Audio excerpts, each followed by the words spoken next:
When I was in rabbinical school, a professor told my class that for our communities we would be rabbis, but we would also be three things that start with the letter P: prophet, pastor, and priest. Only one of these was easy to accept: the pastoral need to be present for people in need, illness and bereavement, as well as other moments of pain and distress. The second was more challenging but manageable. We would not be biblical prophets directly receiving and imparting divine revelation, but we would deliver prophetic messages, exhorting our communities to feed the hungry and to combat injustice. The third P was entirely different. My rabbinic school classmates and I would not be the kind of priests who served in the ancient Jerusalem temple. They received the people's sacrifices from their flocks, herds, and fields, offering token portions to God and sharing most in communal celebration. Having been raised in a 20th century Reformed Jewish home, I've never believed that God is best served by animal or grain sacrifices, nor have our Reformed Jewish prayer books ever called for the reestablishment of sacrifices or a Jerusalem temple rebuilt for that purpose.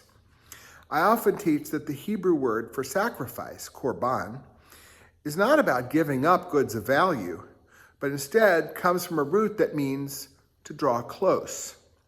We come close to God with the offerings of our lips and the gifts of our hands, doing God's work on earth by performing mitzvot, sacred obligations.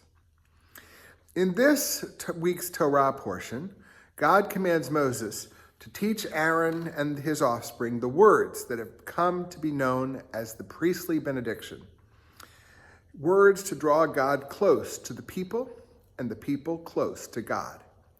Yivarechecha Adonai v'yishmerecha. May God bless you and guard you. Ye'er Adonai panav elecha v'yichuneka. May God's light shine on you, and may God bring goodness to you. Yisa Adonai panav elecha v'yasem lecha shalom. May God smile upon you and grant you the blessing of peace. I regularly spread my hands to extend this blessing over the congregation on Rosh Hashanah and Yom Kippur, or above the heads of individuals and couples as we welcome a baby into the covenant of Abraham and Sarah, or celebrate a bar or bat mitzvah or confirmation or wedding. My doing so, though, is considered heresy in a substantial portion of the Jewish world. You see, I am not among the Kohanim, people understood to be direct descendants of Aaron, and priests who served in the ancient temple, and the only ones permitted to utter this blessing in any Orthodox and many conservative synagogues, in some places only male Kohanim. Reform Judaism has never recognized exclusive prerogatives for those in the priestly line, or for men for that matter. Instead, we point to a verse in Exodus where God promises, "You shall be to me mamlechet kohanim v'goy kadosh," a kingdom of priests and a holy people. Ancient and medieval rabbinic commentators tried to limit this gift. They were eager to preserve the prerogatives of the Kohanim, descendants of Aaron, to assure that they would be ever ready to take up the priestly mantle to offer grain and animal sacrifices as soon as Messianic redemption would rebuild the temple. If everybody is a priest, they thought, nobody is really one. They imagined that the you, who would be a kingdom of priests and a holy nation, only refers to Moses and Aaron, and that Moses and his descendants would be princes and servants, not Kohanim, like Aaron and his descendants, the real priests. In Reform congregations, by contrast, rabbis and cantors are typically the ones who extend God's blessing. Rabbeinu Bachya, a medieval Spanish rabbi, might have approved.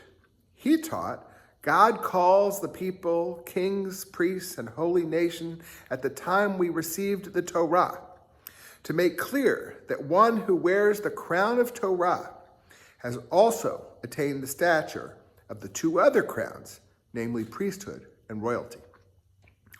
By this measure, Moses, the quintessential teacher of Torah, and the paradigm for all rabbis, ought to have bestowed the blessing on the people, for by Bachya's standards the crown of Torah that he wore also granted him the priesthood.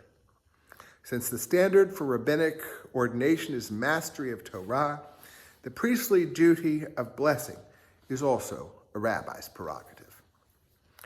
I derive great joy from spreading my hands in blessing over newborns as they enter the covenant, over a wedding couple, and over a teenager who's worked hard and achieved the milestone of bar or bat mitzvah or confirmation. What may surprise you more is the imposter syndrome involved. No, my concern is not that I don't meet Orthodox requirements, that I'm not among the Kohanim descended from Aaron. Instead, I wonder, how can anyone, possess the authority or the power to convey a blessing that is ultimately only God's to grant? This is an awesome responsibility. And by awesome, I mean that it fills me and should fill anybody with awe. My colleagues and teachers who created the Torah Women's Commentary offer a helpful thought. Just as the priests devote their lives to the service of the divine and convey God's will to the people, so Israel, that is the Jewish people, is to assume this role. In short, though we must often delegate the extension of the priestly benediction to rabbis and cantors, the privilege of blessing others with God's name belongs to us all. The last 20 months have been excruciating for the Jewish people, especially for our people in Israel. And it must be said, also for Gaza civilians and all who love Israelis, Palestinians, and Jews. Indeed, all humanitarians worldwide. Tonight, though, I will concentrate on the American Jewish community. For 9 years now, we have experienced a well-documented and even more terrifying increase in anti-Semitism. First, from the white supremacist extreme right, and now from an unhinged extreme left that seems to want to bring a form of Hamas terror to these shores. The outpouring of concern for our people and the aftermath of the Pittsburgh massacre in 2018 brought the largest crowd ever known to this building in its 50 years. A considerable throng came too on Friday, October 13, 2023, when even some congregants stayed home as Hamas had called for global intifada, killing Jews everywhere. Some feel abandoned by our traditional allies. The line goes, we stood up for them, now they should be here for us.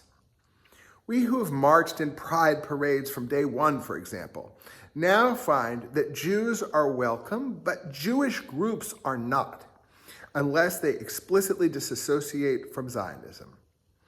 I hasten to add that this exclusion has not taken place in Arkansas, and we face no vandalism or violence at Congregation B'nai Israel.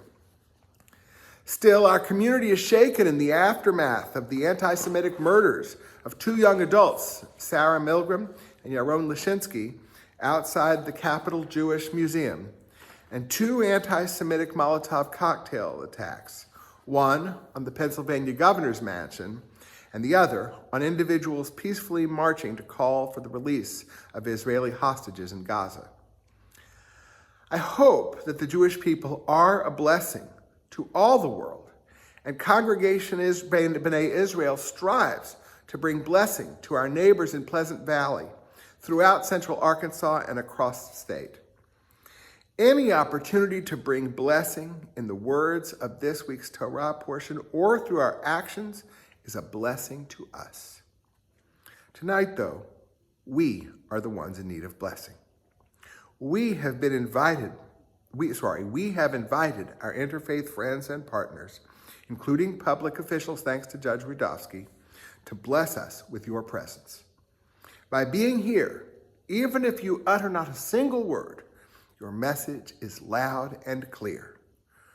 We hear you saying, we will not tolerate Jew hatred in Little Rock. Anti-Semitism has no place in Arkansas. Your presence is a tremendous blessing to us. Thank you. Now, as Jana and Perry offer us the Hebrew words and music of the priestly benediction, I invite all here gathered, Jewish and Christian, of any faith or none, to rise in body and or spirit, to spread your hands over somebody near you or over the whole congregation to offer blessing. May God bless us and guard us. May that be God's will. And let us all say, Amen.